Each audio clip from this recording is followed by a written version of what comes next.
You eat nothing but meat, no plants, no fiber, no carbs, just flesh. Your gut forgets how to move. Your liver drowns in ammonia, and a disease sailors feared, scurvy, returns from the grave. You survive the week, but by the end, you'll beg for a single leaf of lettuce. 7 days of pure meat. This is Protocol Carnivore. Day 1. You sit at a table, a heavy plate of plain, unseasoned beef. No vegetables, no grains, no sugar, just dense animal flesh. The first few bites are satisfying. Your body, still expecting carbohydrates, waits for the glucose surge that never comes. Within hours, your glycogen stores, the emergency sugar reserves in your liver and muscles, begin to deplete. Insulin levels plummet. Your metabolism, suddenly starved of its primary fuel, initiates a hard emergency switch to fat burning. Ketosis begins. The initial shift is brutal. A dull, throbbing headache settles behind your eyes. Your thoughts feel sluggish and disconnected as your brain, which normally runs on glucose, scrambles to adapt to ketone bodies. A strange metallic taste fills your mouth, acetone breath, the exhaust of fat metabolism. You drink water, but the taste lingers. Your gut registers the absence of fiber.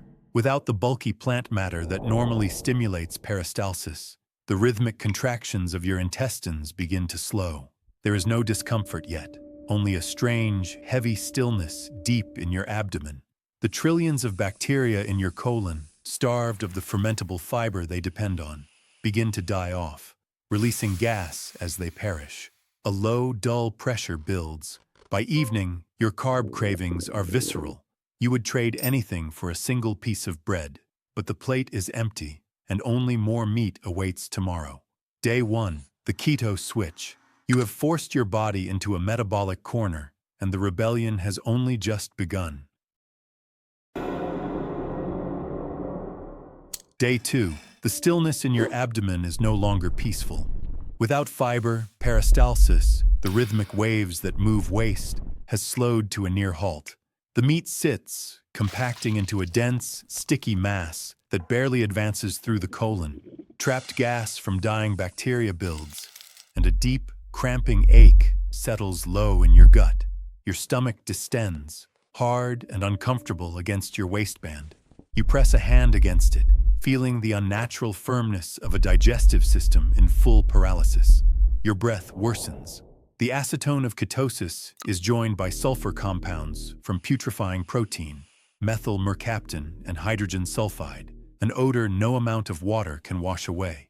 A thick white film coats your tongue, the first visible sign of a gut microbiome in full retreat. Electrolyte balance phrase. Without the potassium and magnesium that plant foods provide, your muscles twitch involuntarily. A sudden violent cramp knots your calf in the middle of the night, leaving you gasping and clutching the sheets. Your heart, exquisitely sensitive to electrolyte shifts, flutters with an extra, unwanted beat, then pauses too long before the next. The sensation is hollow and wrong. Your energy feels counterfeit. The mental clarity promised by ketosis is buried under a growing physical malaise. You are not just tired, you are weighted down, as if every cell in your body is working overtime to process an endless load of animal tissue. The plate of meat waits for you at dawn, and for the first time, the sight of it brings a quiet, creeping dread. You are not hungry, you are obligated. Day 2, the still gut. Without fiber, the body's waste disposal system has seized, and the pressure is only beginning to build.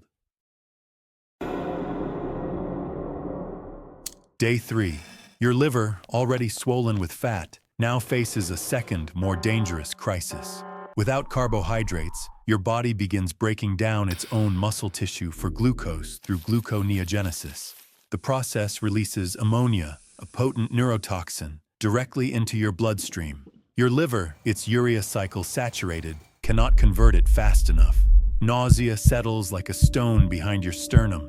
A dull, toxic headache throbs at your temples, and your thoughts turn sluggish and disjointed. You blink slowly, struggling to hold a simple train of thought. Your colon remains a sealed, motionless pipe. The dense, impacted mass of undigested meat and decaying bacteria presses relentlessly outward against the intestinal wall. The cramps no longer come in waves. They are constant. A deep, grinding ache that radiates into your lower back and makes you grip the table edge for stability.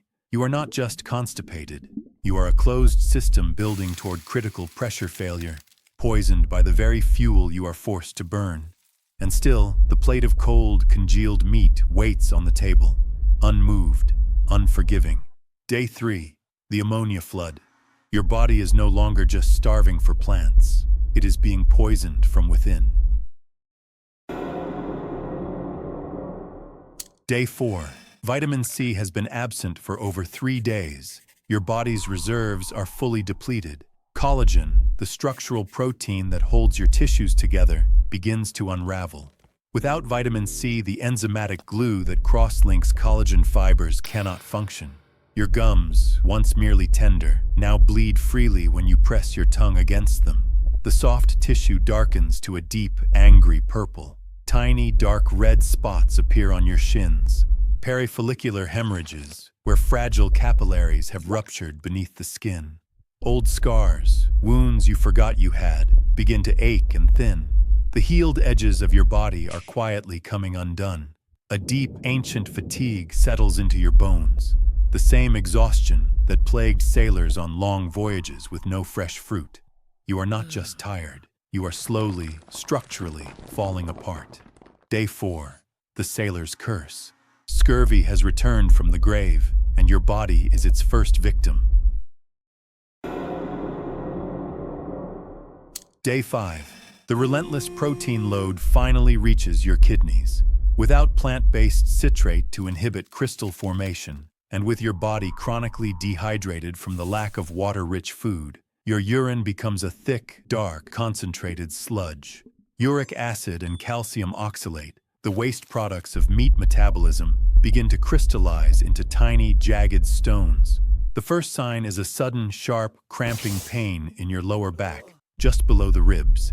It builds in waves, a grinding, visceral agony that makes you double over. These are renal calculi, kidney stones, scraping their way down the narrow ureter. Each movement of the stone triggers a fresh spasm of the ureter wall, a pain that does not fade, but merely shifts its grip. Your urine, when you manage to pass it, is tinged a faint, rusty pink with blood from the microscopic lacerations inside you. You are being abraded from within by the very waste your diet creates. Day 5. The Renal Grind.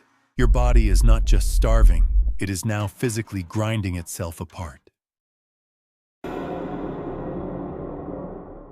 Day 6. Your heart begins to lose its rhythm. Potassium and magnesium reserves are fully depleted. Without them, the electrical signals that drive each heartbeat misfire. Your pulse becomes erratic, a chaotic flutter, then a thud too heavy, then a pause too long. Confusion deepens as ammonia levels rise, your brain struggling to function in a toxic bath.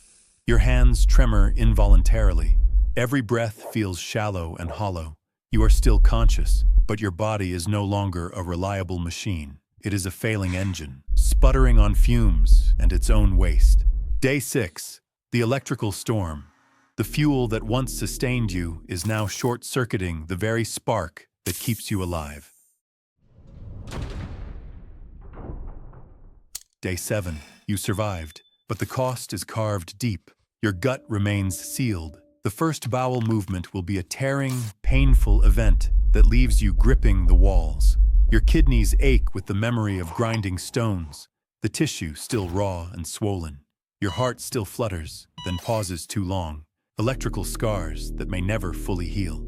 Scurvy has left its signature. Dark gums, fragile scars, collagen unraveled. Your muscles, cannibalized for fuel, feel hollow and weak. The ammonia fog has lifted, but a dull, persistent confusion lingers, as if your brain is still wading through toxic water. You look at the plate. The meat is gone. A single, fresh, green lettuce leaf rests beside it, untouched. Your body does not crave steak. It craves what it was denied. Day 7. The Hollow Survivor. You survived the protocol, but you came back hollow.